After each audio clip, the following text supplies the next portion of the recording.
Momentum Energy, proudly energising the Crows. Let's get underway, guys. It's a bit of a tricky time to get Carlton, Phil. It's no good time to get anyone, you know. It's a competition where anything can happen. We've seen that this year already, so we're just concentrating on what we can control and want to bring the effort that we brought last week. So. You lost 4 or 5 the last, 4 or 5 to Carlton. Yeah, last 2 at the MCG we've lost, so we were really looking forward to getting back onto that ground.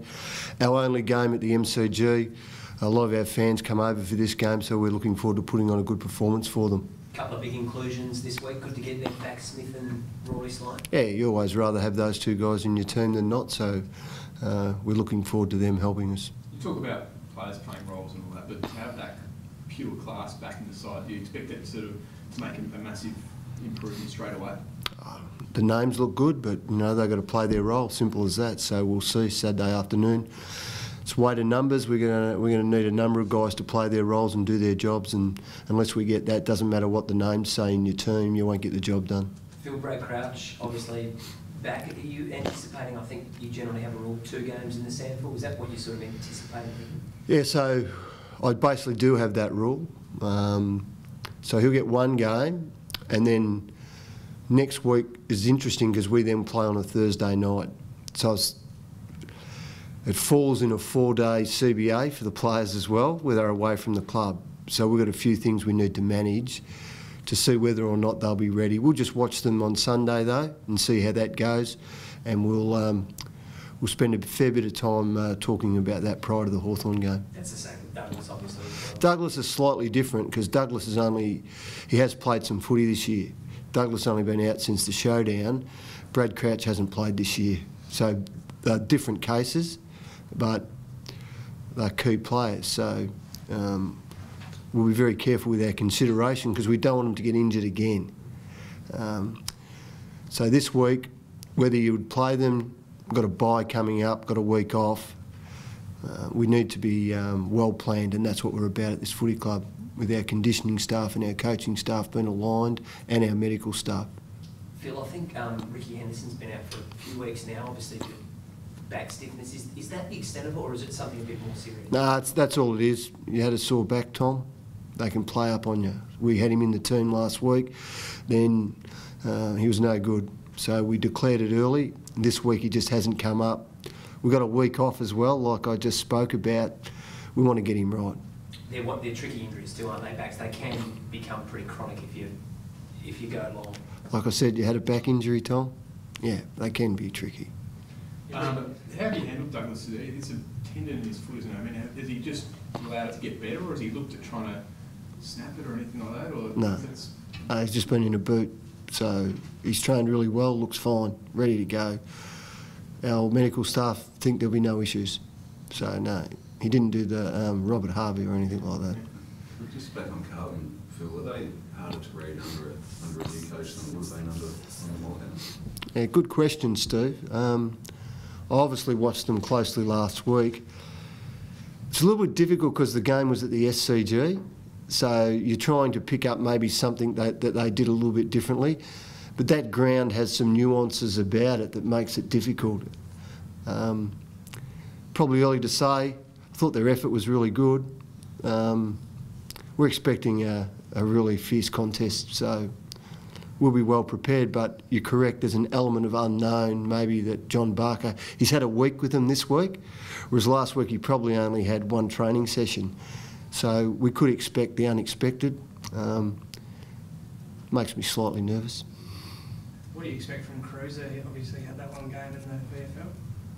I think he'll play forward, a little bit of ruck work. That's what I'm expecting. You know, he's obviously had his injuries problems, but he's been a really good player, and I'm sure they'll try and stretch our back line with him at some stage.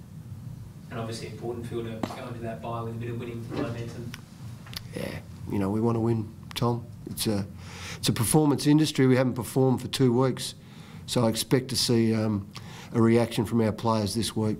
What was your review like out of Freo? Obviously, you got close. There must have been a lot of things you were pleased with as a result. Yeah, there's a phrase for getting close, Tom. It's called losing. We don't like to lose at this footy club. Have you ever been in a situation in the past as an assistant where you guys had to drop a player like Carlton have done with Yaron, like where he wasn't meeting club standards? Wow, I'm trying to think. I could tell a really story, but I might get myself into trouble. So I was at Geelong. I was only there with one coach, so I don't think Ezzy will mind, all right? I was at Geelong. I'm pretty sure it was around 22. Ezzy called a compulsory training session the next day because it was a really bad performance. He said, if anyone's late for that training session, you won't play the next week. Guess which player was late? Adelaide. Guess which player still played the next week? I think that's the only one I can remember, Harry. I don't really want to comment on other clubs. And leave it as the 1 week, Phil? Yeah, well, hopefully it's only 1 week. So Monday we thought he'd play. He'd come up. And then Tuesday it was a little bit sorer than we thought. Probably with where he is in his journey, no risk policy, got the bye. Kid's really desperate to play. Again, it's a little bit tricky though because then the next week it's a Thursday night. So we'll just have to wait and see. Harding gets a chance. Yeah, no, that's the bonus, you know. So opportunity for Kyle. He was really good last week in the SANFL. He's got his confidence back. Looking forward to him performing again at the AFL level. So where's Lever in the pecking order now? You said you were reticent to put him in. Yeah. He's shown that he can play at the standard and cope with the physicality. So yeah, no. Does he come straight back in? Does he get that sort of tick? Yeah, it's a really good question, Neil. So early days, I thought his journey might take a little bit longer than we thought. He came back in, performed really well, then he wasn't quite as good, and then he responded to what we asked him to do really strongly the next 2 games. So he's probably got a little bit of credit in the bank. We see him as a long-term player. We see him as a really important part of us moving forward and the model we're trying to create at this club. So we won't be silly about it, but the more games we could get into him, Neil, it's probably going to pay dividends with how quickly we can fast-track him. In saying that, though, Harding's got the opportunity this week to show us what he's got as well. Well, good guys. Saw Eddie Betts practising a few reverse torps down there and teaching danger. Is that becoming a bit of a stock standard shot for you guys now? No, we've practised hard on our set shots this week, and we're hoping that the work we've done will mean those critical ones that we missed last week, they won't be part of our performance this week. The boys do have a snap, but that's not part of what we're about here. We want to be elite standards, and our goal kicking hasn't been elite this year.